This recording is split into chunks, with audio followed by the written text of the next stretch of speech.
Že nekaj let imate v Radovljici posebne dogodke, ki so ujeti v fotografski aparat vaših fotografov in vi jih vsako leto sprejmete. Koliko jih je letos? To je že pravzaprav ustaljen program občine Radovljica, da nekako sledi dogodkom, torej na vseh področjih. In tudi letos je bilo tako, seveda spet ponavljam v omejenih razmerah.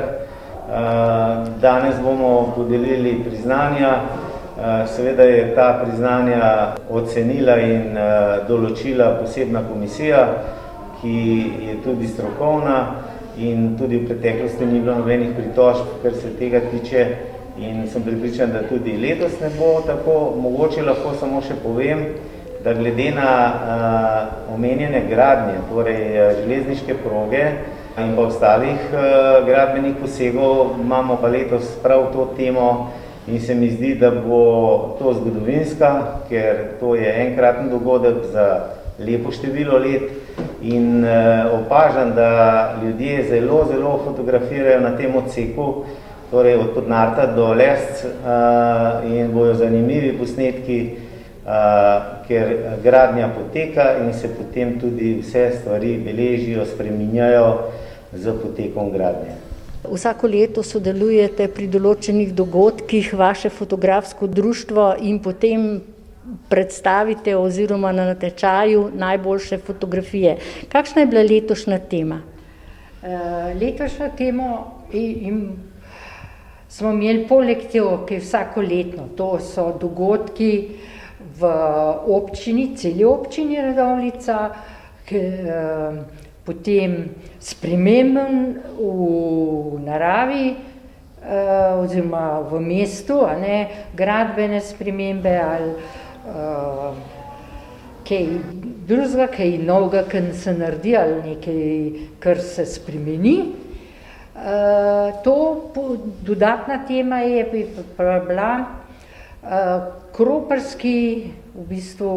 kroparska zgodovina tukaj v naši občini. Koliko fotografov je sodelovalo letos? Letos je sodelovalo 6 fotografov,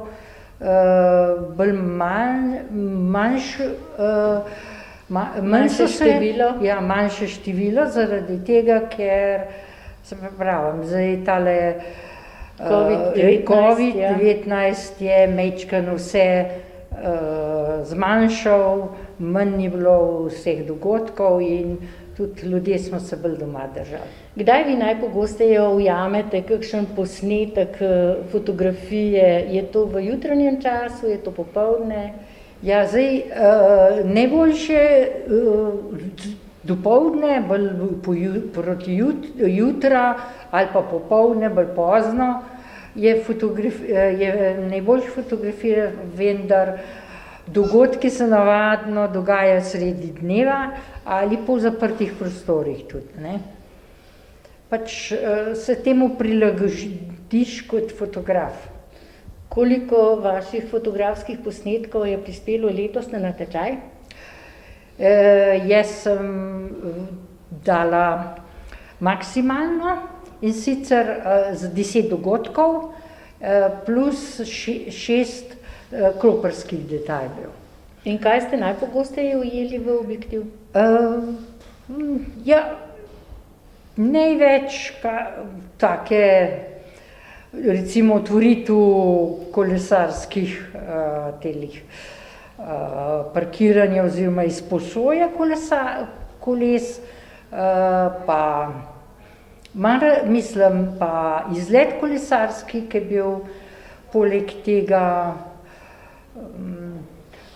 Največ sem pa posvetila tudi svojega časa spomin Alenke Bole Varavec.